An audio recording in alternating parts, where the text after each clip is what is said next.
Public-Private Partnership o PPP, isang programang isinusulong ng administrasyon ni Pangulong Noynoy Aquino para mamuhunan ang pribadong sektor sa mga serbisyo at infrastruktura sa bansa.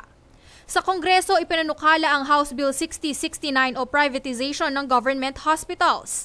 Kung lulusot ang panukalang batas, 26 na regional hospital sa bansa ang gagawing government-owned and controlled corporations. Nakasaad sa panukala na magiging katuwang ng pamahalaan ng pribadong sektor para tugunan ang kakulangan sa mga pasilidad at serbisyo sa may 26 na pampublikong ospital. Kabilang nga sa mga pagamutang ito ang Jose B. Lingad Memorial Regional Hospital sa siyudad San Fernando, Pampanga at Dr. Paulino J. Garcia Memorial Research and Medical Center sa Cabanatuan City. Tutol dito ang ilang grupo. Pero ayon kay Dr. Alfonso Danak, spokesperson ng JBL Memorial Regional Hospital, wala pa umanong direktiba mula sa DOH hinggil sa pagsasapribado ng naturang ospital.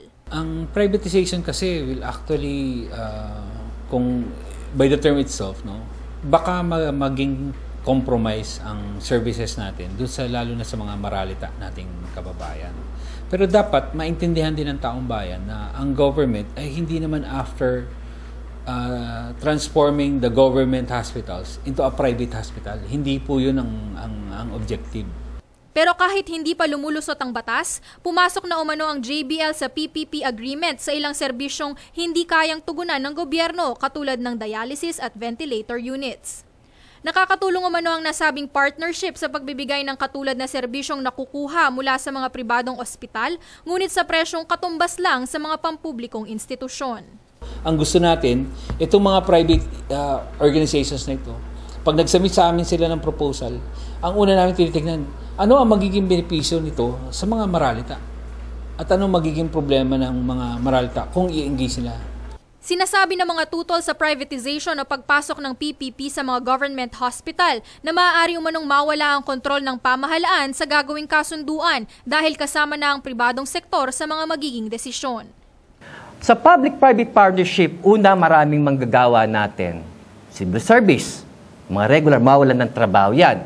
Ibig sabihin, ang tatanggapin ng private niya, yung contractual na lang yan. Totoo naman kumikita yung private kasi kikita yung private, syempre, maliit na lang yung pasweldo niya, wala yung mga benefits niya. Hindi rin naman maiiwasan ang pagtaas ng halaga ng serbisyo na maaring hindi makayanan ng mga mahihirap. Aminado naman si Danak na kasalukuyan ay masasabing hindi ganap na libre ang pagpapagamot sa mga pampublikong ospital.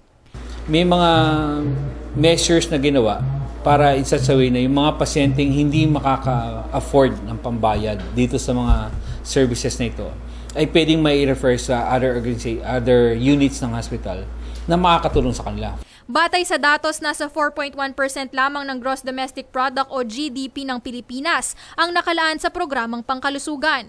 Mababa ito sa itinakda ng World Health Organization na 5% ng GDP ng bawat bansa ang dapat ilaan sa sektor ng kalusugan.